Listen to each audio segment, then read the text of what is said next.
Hi everyone, welcome back to the Everything Happens for a Reason podcast. So, I thought I would dedicate this episode more so to do with all things fat loss, calorie deficit, busting some fitness myths, and that side of things out there.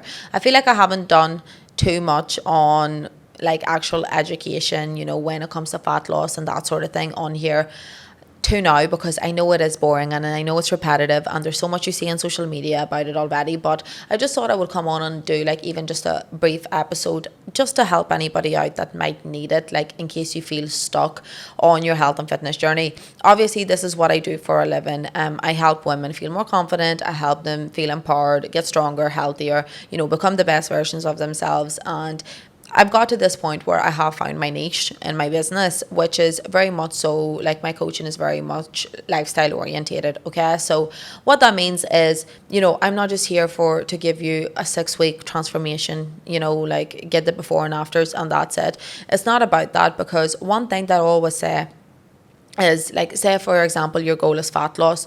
Your actual goal isn't just to lose weight by the summer, or lose a stone by the summer. That's not your goal. Your actual goal is to lose that weight and actually keep it off, which is where most people go wrong. They look forward to a particular day, like say if it's the summertime, you have a holiday or something coming up, they look forward to that day and they work their asses off to get themselves into the best possible shape leading up to that day, and then they just hit the fucking button and then you just go back to square one. That is the number one mistake I see in the health and fitness industry overall. And people are almost happy to be in that, and they think like, oh, well, I have a wedding coming up next, so I'm just going to do what I did last time again leading up to that, or going into next summer, I'm just going to do the same thing. But then the rest of the year you feel like shit and you feel uncomfortable. So there's absolutely no logic in that. Like I said, if your goal is to lose a stone, yeah, lose that stone, but also maintain that stone off. So then coming up to the next event, coming up to the next wedding, the next holiday, you don't actually have to diet again for it. Do you know what I mean? You can tidy things up if you want to, but that should not be like a recurrent, repetitive cycle.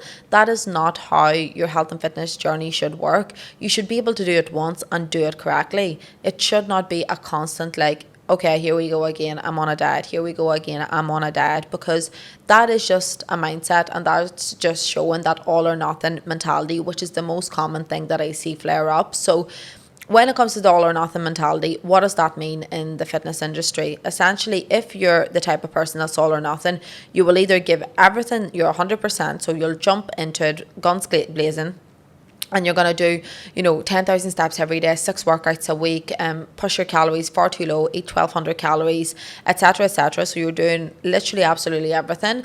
But then if the smallest thing slips up, for example, you had a chocolate bar that wasn't on your plan, or you didn't hit your 10,000 steps, you instantly just revert back to your old habits. And then you stop completely, and then you go on a binging cycle until you decide that, okay, from Monday, from tomorrow, I'm going to start again and I'm going to do this super, super intense and restrictive thing. Well, I'm just going to throw some common sense out there. The reason you're in the all or nothing mentality is because you won't let yourself come out of it, and you continuously punish yourself for having a chocolate bar, for example. If you break that cycle, if you actually took the time to break that cycle of going from the restrict to a crave to binge cycle that we all are a victim of at some stage, if you actually put the effort in to break that cycle, stop giving it 120% one week and 0% the next week. Show up with the energy that you have. If you can only give 40% on a particular day, give your 40%. You don't need to give 100. Give what you have. If the next day you have, you're absolutely flying and you have 100% to give 100%, but show up as you are. Like, stop expecting things from yourself that aren't realistic. We're all human. It's not realistic to stick to your diet plan all the time. I'm a coach. I literally do this for a living. Do you know what I mean? Like, health and fitness is the bubble that I live in. It's the world that I live in, and I love it. The gym is something that I enjoy. But as for example, today I woke up and it's a Monday morning, and usually Mondays is when people feel their best, and I was just like, no, I'm not doing it today. Like, you're not always going to be excited. There was no desire for me to go to the gym. I feel exhausted and I feel like my body needs a break. That's fine. Do you know what I mean? But I'm not going to fall into the trap of, oh, my Monday didn't start off right, so I'm just going to let the rest of the week be the same. No, I'm going to the gym tomorrow and I'm making up the rest of my sessions the rest of the week. I just know my body needed a break today. And that's coming from somebody that loves it. Do you know what I mean? Like, but the reason I'm sort of expressing that is because I love the gym. I love eating healthy. I love everything that comes with that. I love how it makes me feel. But does it mean that I want to do it every day? Absolutely not. There's times that I just want to sit on the sofa and just eat everything in sight. That is normal. We are all human. Do you know what I mean? Like, see those influencers, I can't even pronounce that. See those influencers you're looking up to at the minute, thinking they have it all together and they're drinking their matchas and doing their Pilates 5 days a week. That's not their life. They're showing you what they want to show you. Do you know what I mean? But you don't know anything that's going outside of that. You don't know if they're maybe you don't know if they're maybe struggling with their relationship with food as it is. You don't know what their weekends are like. You don't actually know like what they're going through in their personal life. So don't fall into that trap. Nobody lives that perfect lifestyle. Instagram is a highlight reel, and always remember that. I will show you the best versions of myself, my successes, because that's what I want to show people. I'm not going to show you when I'm sitting on the sofa binging out. Do you know what I mean? Because nobody wants to see that. Don't get me wrong, I usually do show that side of things because I want my clients to be able to relate to me and for them to realize that I am not superwoman. Like, I have bad days too, and as much as I love health and fitness, there's times that I simply hate it and I don't want to do it. So I do show that side of things on my social media, and I'll show pictures to my clients. Do you know what I mean? And like, that's completely fine. But a lot of people don't. A lot of people just give you this super happy, positive outlook on what they're doing, which isn't healthy. Do you know what I mean? Nobody is on point 100% of the time. They're just not. Like, you're seeing all these people now with their chopping boards. I swear to God, this is winding me up.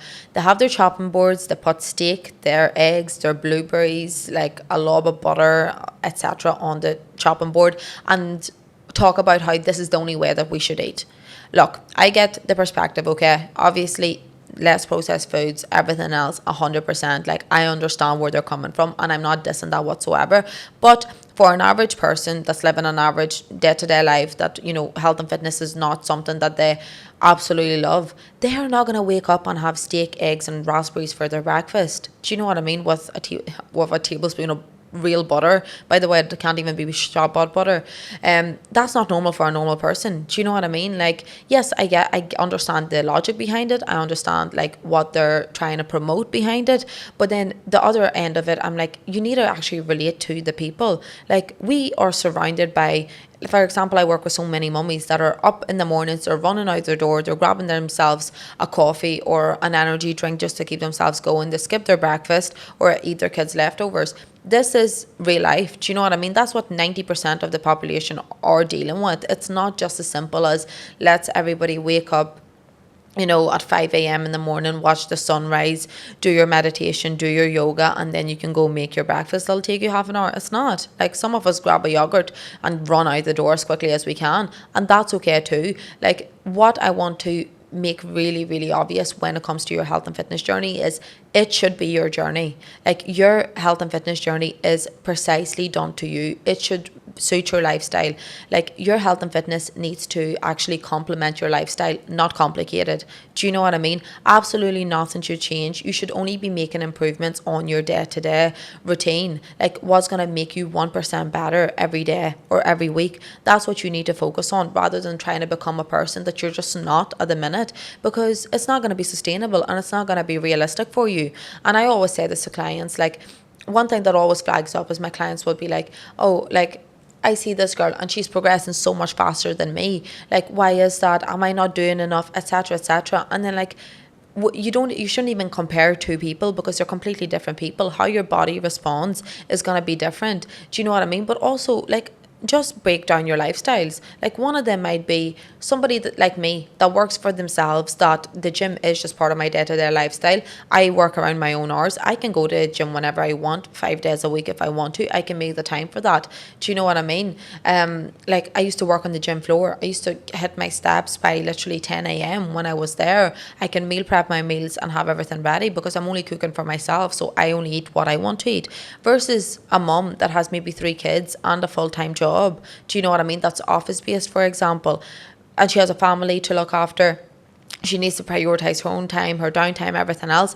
It's not realistic for her to live the lifestyle that I'm living. She can't make it to the gym 5 days a week. She's lucky if she can even make it to the gym at all. Do you know what I mean? And like when it comes to food planning, especially if she's cooking for the whole family, we're not going to have her cooking for the family plus a meal for herself that's going to be considered healthier than what the rest of the family is eating. No, we're going to work her macros around what suits the rest of the family as well. And that's just real, like that's just real life, and that's what actually makes this process realistic for everybody, and that's what you girls need to focus on. Like I see this too often, people just try to become a completely different version of themselves that they've never even experienced before, and then they wonder why they fail. Because you're trying to fake it till you make it, but you're faking it so much that you're not going to make it, Baby steps. Fake it till you make it, in the mindset that you're 1% better, you show up as 1% better every single day, you set yourself goals and you stick to them. Super, super, super important when it comes to that. So yeah, the all or nothing is definitely something that I really wanted to discuss, because this goes with everything in life. Do you know what I mean? It doesn't even have to be your diet, like absolutely anything. Like, you wouldn't go into your job, for example, and give 100% one day and then just be like, no, I'm not bothering tomorrow. Do you know what I mean? And give 0%. No, you might be tired, you might be a wee bit burnt out, you might not be as productive the next day, but you're still going to show up to your job and you're still going to do what you can do to the best of your ability. Treat your diet, treat your fitness the exact same way. And yeah, please remember that in regards to that side of things, like if you're struggling to make progress.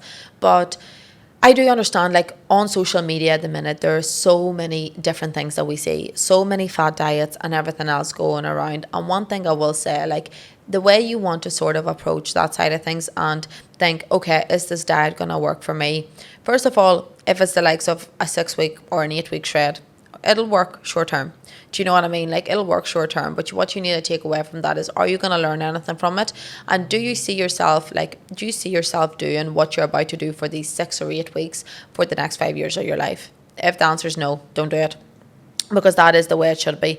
Like, it doesn't matter how short the plan is. Like if you don't see yourself doing it in the longer term, the results you're going to get from a particular plan or whatever else, the results you get from that are not going to be sustainable, and you're just going to put the weight back on afterwards if that was your goal initially. And I always said this, like if I'm having consultations or whatever, like I love the industry that I'm in, I absolutely love it. I wouldn't change my job for the world, but there are coaches out there that are not qualified in any sense and that have no idea what they're talking about, and unfortunately they prey on vulnerable people who are feeling so insecure and uncomfortable within themselves to promise them a life change and transformation within 6 weeks. Don't fall for it. Like that coach is just looking your money, they're just looking your before and afters, and they don't give a flying shit about you.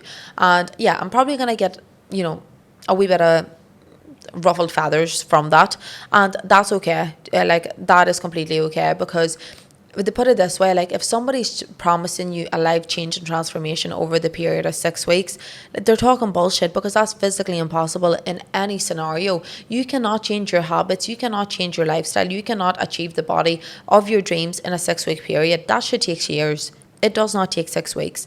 And the problem with these 6-week plans, and the reason these coaches have such incredible transformations that they always make sure to promote everywhere, is because they pull their clients' calories far too low. They make their clients exercise 5 to 7 days a week excessively. They make their clients burn themselves completely out. Their energy is shit, and they only focus on the scales. And then they congratulate you for how well you've done in these 6 weeks, and use your progress pictures to promote their own social media, and then you don't hear from them after the 6 weeks.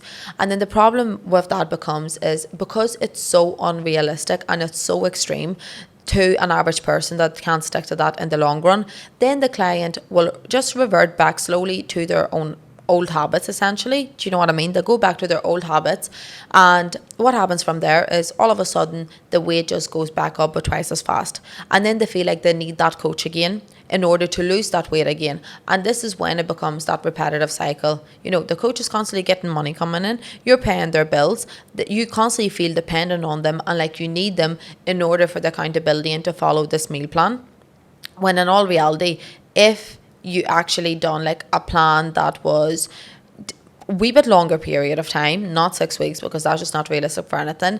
You actually focused on habits. You didn't restrict your calories far too much. You didn't jump into the gym 7 days a week, and you are not meant to feel exhausted 24/7 when you're doing a fat loss. You're not meant to feel hungry 24/7. Yes, a wee bit of cravings, a wee bit of hunger, a wee bit of fatigue is normal as part of a fat loss journey, especially when you go deeper into a deficit, but those three things should not become a part of your personality. That is not normal. And if that is happening, that's a warning sign from your body that you're burning out, Like, so important, girls. So important. But what you should be doing is, like I said, building on your current lifestyle habits, building bit by bit, not restricting calories too much, not like completely overexerting yourself, and doing something that you see yourself doing a couple of years down the line. Because if you see yourself doing it a few years down the line, that's how you know it's going to be sustainable. Do you know what I mean? When you're not cutting out your favorite foods, when you're not under-eating, when you're not constantly tired, when your family life isn't being affected, that you can still have your normal dinners together, that's a big part of your health and fitness. Like, eating clean all the time, eating salads all the time, and working out 7 days a week and running another 5 days a week on top of that. That is just as unhealthy as eating shit and junk food and not moving all the time. Do you know what I mean? You need to find a balance of both. You're meant to enjoy like social occasions. You're meant to look forward to the weekends with your family. You need to be doing all of that. Like, that's just part of life in general. And if that's being taken away from you just for you to lose weight and just for your pictures to change, just know that transformation's going to be a short fix. And you're constantly going to be doing the same cycle over and over and over again until one day you decide you've had enough and actually realize that, okay, maybe I should gain more knowledge and education around all of this in order to do better and continue that on in the future.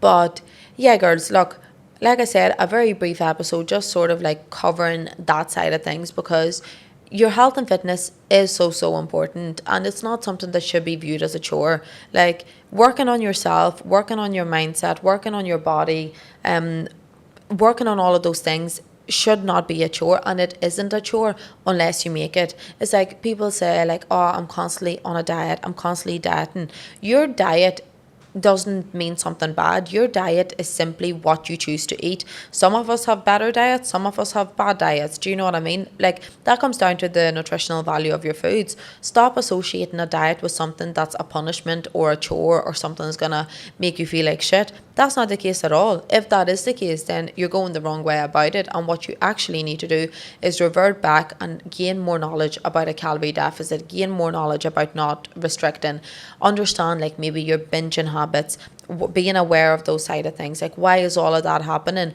Gain more knowledge and education around that, and I promise you, moving into the future, you're not going to be experiencing that anymore. But yeah, girls, I hope that makes sense. Like I said, a wee bit of a shorter episode, but just to run through those things with you, because I think it is important, and I just want to highlight that, you shouldn't feel like you're struggling 24/7 just because you want to work on your mindset and you want to get into a better routine and improve your body shape.